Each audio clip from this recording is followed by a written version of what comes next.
parang magkakilala tayo at na ikaw galing ka sa lugar na yon, galing sa silangan, galing sa kunluran, galing sa hilaga, galing sa timog. Magiging maalalahanan sa Diyos at laging makadiyos.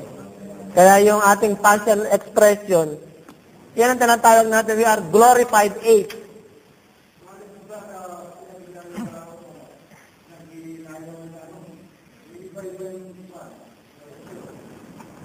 Yan nga ang tanda nga ng Allah. Subhano.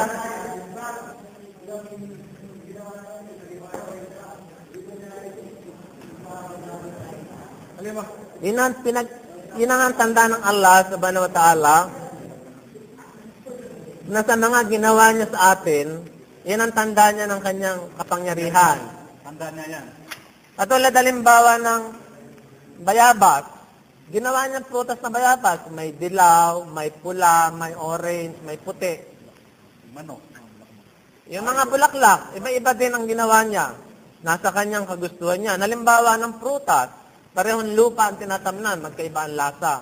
Yan ang mga tanda ng Allah. Katulad ng buong kalawakan, may mga bituin, may mga buwan, may araw, may mundo. Walang tumatangan pero hindi nalalaglag. Yan ang design, yan ang tanda ng Allah para makilala natin na meron talagang lumikha ng lahat ng mga bagay na yun. Yung tao, yan ang tanda ng Allah. Sige na. Tanda ng Allah na ibinigay sa atin. Sige pa.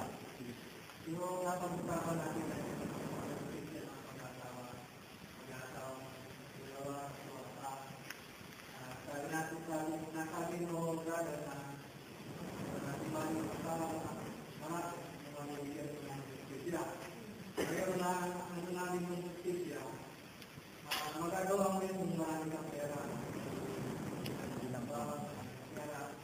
Lalo rito, yung magpabili, ang bayan, makakakuntawan sa paano ba kayo yung Yun na nga, pinaliwanag ko, yung pag-aasawa ng isa, kahit may pera ka at saka wala kang pera, hindi ideal. Ang talagang ideal, isa lamang. Kaya lang, merong pagkakataon na dumarating na kailangan mag-asawa ka nga ng dalawa.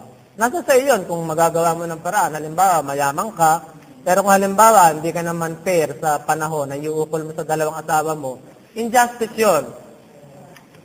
Halimbawa, dahil nakapangasawa ka ng pangalawa, bata at sariwa, mas matagal ang nilalagi mong oras doon kaysa sa unang asawa, injustice yun. Hindi pwede yun sa Islam. Kaya nga, kung wala kang pera, di lalo nang hindi mo ka makapagbibigay ng hustisya. Kaya hindi ideal. Hindi ideal. Kaya lang pinapayagan dahil para maiwasan yung mga sakit sa lipunan na magbibigay ng problema. Halimbawa ka nga, hindi ka nga nagkaanak dahil baog nga asawa mo. Gusto mo magkaanak. Kasi ngayon, magkakaanak ka sa labas dahil pwede kang makikabit sa iba. Para maiwasan yung pangangalo niya, yung anak na bastardo, at saka hindi napamanahan, at saka yung sasabihin ng lipunan, halimbawa kapatid mo ang naging kalo niya ng isa, siyempre nakakahiya sa pamilya. Para maiwasan yun, mag-asawa ka ng pangalawa. Pero kailangan alam nung una. Hindi pwedeng ilihim. Hindi katulad sa atin na may anak na pala sa kabila, hindi pa alam ng unang asawa. Kailangan lantad. Walang tinatago.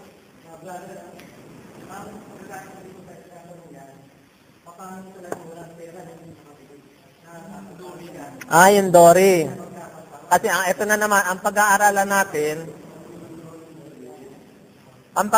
natin mga brother, anong itinuturo ng Islam at saka anong ginagawa ng Muslim. Kanina mahaba ang time na binanggit ko tungkol sa Muslim at sa Islam. Mayroong ginagawa ang mga Muslim na hindi nangangahulugan, ang tinuturo ng Islam. Alam niyo ba ng panahon ng Prophet Muhammad, peace be upon him, ang Prophet Muhammad, mayroong nagtanong sa kanya ng isang tao dito sa Saudi Arabia, nang sabi ng Prophet Muhammad, wala akong pera para ako'y makapag-asawa. Ang sabi ng Prophet Muhammad, meron ka bang damit na pwede ibigay? Meron ka bang damit na pwede ibigay sa babae? Ang sabi ng tao, wala nga akong damit na pwede ibigay. Ang damit ko lang itong aking nasa sariling katawan. Kung huhubarin ko pa, mahuhubaran ako.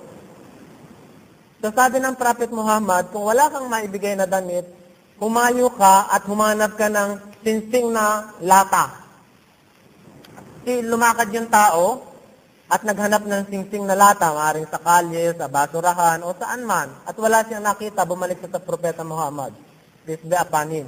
Wala pa ako nakita ng singsing na lata. Kung wala kang singsing na lata, ang sabi sa kanya ng Propeta Muhammad, meron ka bang alam ng mga verso sa Quran? Meron po, Prophet Muhammad. Sa gayon, ikaw ay mag-asawa at ang pinakadori mo ay yung kaalaman mo sa verso sa Quran na ituturo mo sa iyong asawa. So dito sa pag-aaral ng Islam,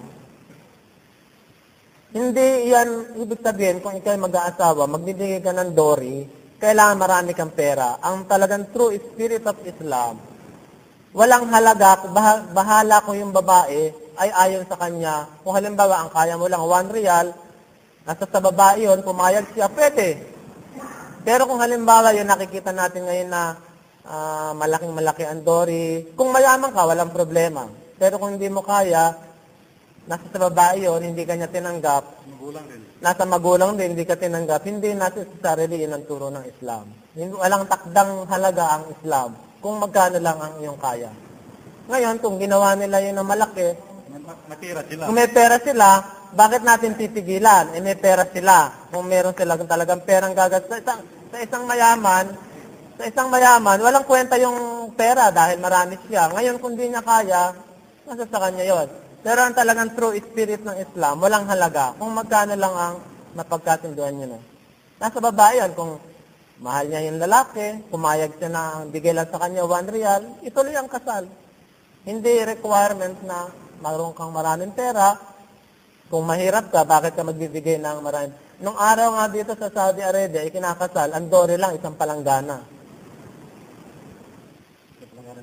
Hindi yun ang true spirit of Islam. Ang true spirit of Islam, kung magkano lang kaya mo.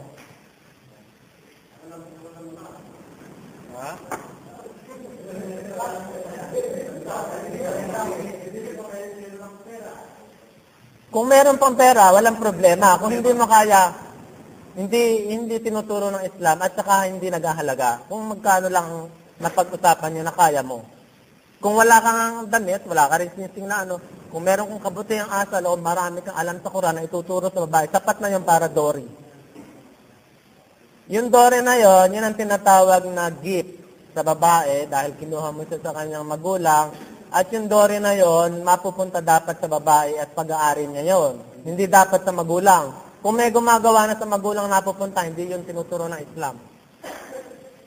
Hindi yun tinuturo ng Islam. Ang dori ay binigay mo bilang gift, regalo mo sa iyong mapapangasawa, present mo sa kanya yan bago kayo ikasal. Pag-aari na niya yon at siyang may karapatan na gastahin niya o gamitin kung saan niya gustong gamitin. Kung kinuha ng magulang, hindi yan tinuturo ng Islam.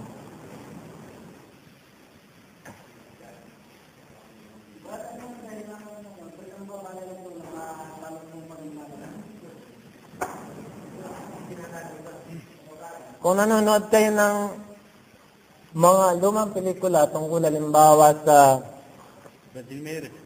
Sinakulo, napanood nyo yung Ben-Hur, napanood nyo yung Ten Commandments, napanood nyo yung King of Kings, napanood nyo ng The Message. Di ba yung mga babae, balot? Tsaka kung halimbawa, nakikita nyo yung mga litrato ng mga santo at saka santa, yung mga santa, balot. Paano nakabelo? Noong araw sa atin sa Pilipinas, ang mga babae nakabelo, hindi pumupunta ng simbahan na hindi nakabelo. Kasi yung mga lola natin noong araw, kung natatandaan nyo, balot din sila. Yan ang true Islamic dress. Nasa babae yon, ang Islam ay nagtuturo na takpan ang katawan ng babae at saka ang ulo at ang ilito lamang ay ang mukha at saka ang kamay.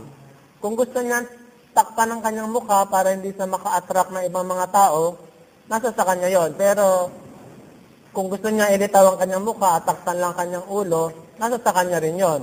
Ngayon, kung gusto niya itago yon, nasa sa kanya. Ang dahilan, kaya kailangan ang babae ay nakatago ang katawan, ang korte ng katawan. Yan ang tinatawag natin sa Islam, na siyang tinuro din ni Jesus at tinuro ni Moses, yung magkaroon tayo ng magandang healthy social life. Alam niyo sa Bible,